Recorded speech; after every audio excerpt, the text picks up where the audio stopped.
Mannuthy ഒല്ലൂക്കരയിൽ ice ഫാക്ടറിയിൽ ammonium ചോർന്നത് പരിഭ്രാന്തി പരത്തി. 2.5 മണിക്കൂർ നീണ്ട പരിശ്രമത്തിനൊടുവിലാണ് ചോർച്ച നിർവീര്യമാക്കിയത്. സത്യം ഐസ് ഫാക്ടറിയിലാണ് അമോണിയം ചോർന്നത്.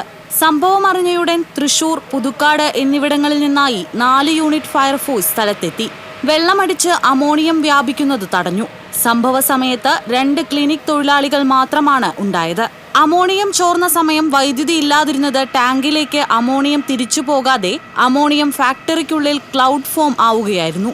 തുടർച്ചയായി വെള്ളം പമ്പ് ചെയ്ത് ചോർച്ച നിർവീര്യമാക്കിയ ശേഷമാണ് അഗ്നിശമന സേനാ വിഭാഗത്തിന് അമോണിയം ടാങ്കിന്റെ വാൾവ് അടയ്ക്കാനായത്. രാവിലെ ഇവിടെ സ്റ്റാർട്ട് ചെയ്യുന്ന സമയത്ത് ഇവിടെ ഇവർക്കൊരു ലീക്കേജ് ഉണ്ടായി. പിന്നെ കൺട്രോൾ ചെയ്യാൻ കഴിയാത്തതിന് കാരണം അവരുടെ ഇലക്ട്രിസിറ്റി ഫെയിലായിരുന്നു. ആ ക്ലൗഡ് ഫോം ഉടൻ തന്നെ നമ്മുടെ സേന ആക്റ്റീവ് ഉടൻ തന്നെ പ്രവർത്തിച്ച് ആ ക്ലൗഡ് ഫോം നമ്മൾ ഡിസിപ്പേറ്റ് ചെയ്തു, ന്യൂട്രലൈസ് ചെയ്തു. ലീക്കേജായ അമോണിയയുടെ ആ പോർഷൻസ് തിരിച്ച് ആ ടാങ്കിലേക്ക് റിട്ടേൺ ചെയ്യുന്നുണ്ട്. ഉടൻ സമയത്ത് സേനയ്ക്ക് വരാൻ കഴിഞ്ഞതുകൊണ്ടും നമുക്കത് പെട്ടെന്ന് ഇത് കൺട്രോൾ ചെയ്യാൻ കഴിഞ്ഞു. അല്ലെങ്കിൽ ചുറ്റുപാടും ധാരാളം ജനങ്ങൾ താമസിക്കുന്ന ഒരു ഏരിയയാണ്.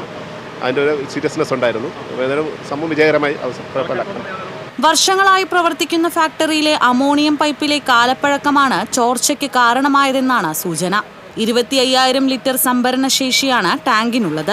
സ്ഥാപനത്തിന് ലൈസൻസ് ഉണ്ടെങ്കിലും കൃത്യമായ സുരക്ഷാ മാനദണ്ഡങ്ങൾ പാലിക്കുന്നുണ്ടോ എന്ന് മലിനീകരണ നിയന്ത്രണ ബോർഡ് പരിശോധന നടത്തിയാൽ മാത്രമേ പറയാനാകൂ എന്നും പരിശോധന നടത്തി സുരക്ഷാ ഓഡിറ്റ് റിപ്പോർട്ട് ലഭിച്ച ശേഷമേ സ്ഥാപനം തുടർന്നു പ്രവർത്തിക്കാൻ അനുവദിക്കൂവെന്നും കോർപ്പറേഷൻ ആരോഗ്യ വിഭാഗം അധികൃതർ പറഞ്ഞു. എന്തായാലും ലൈസൻസ് ഉണ്ട്, പക്ഷേ മറ്റ് പരിശോധനകളെല്ലാം ഈ ഫയറുമായി ബന്ധപ്പെട്ട അല്ലെങ്കിൽ അമോണിയയുടെ സേഫ്റ്റി സംബന്ധിച്ചുള്ള പരിശോധനകളെല്ലാം തന്നെ വീണ്ടും നല്ല രീതിയിൽ നടത്തേണ്ടതുണ്ട്. അത് പൊല്യൂഷൻ കൺട്രോൾ ബോർഡാണ് അത് ചെയ്യേണ്ടത്. എന്തായാലും അവരെ വിവരം അറിയിക്കും. ഞാൻ പല പ്രാവശ്യം വിളിച്ചിട്ടും അത് കോള് കിട്ടിയിട്ടില്ല. അപ്പോൾ അറിയിക്കാനുള്ള ശ്രമം നടന്നുകൊണ്ടിരിക്കുകയാണ്. അപ്പോൾ അവർ വന്ന് പരിശോധിച്ചതിന് ശേഷം തുടർ നടപടി സ്വീകരിക്കും. ബന്ധപ്പെട്ട നഗരസഭയിലെ ഹെൽത്ത് സൂപ്പർവൈസറെയും CCM അവരെയൊക്കെ അറിയിച്ചിട്ടുണ്ട് വിവരങ്ങൾ. അപ്പോൾ എന്തായാലും ഇപ്പോൾ നിയന്ത്രണ വിധേയമാണ്. ജില്ലാ fire officer MS Suvi, station officer B Vaishakh എന്നിവരുടെ നേതൃത്വത്തിലാണ് രക്ഷാപ്രവർത്തനം നടത്തിയത്. TCV news, Thrissur.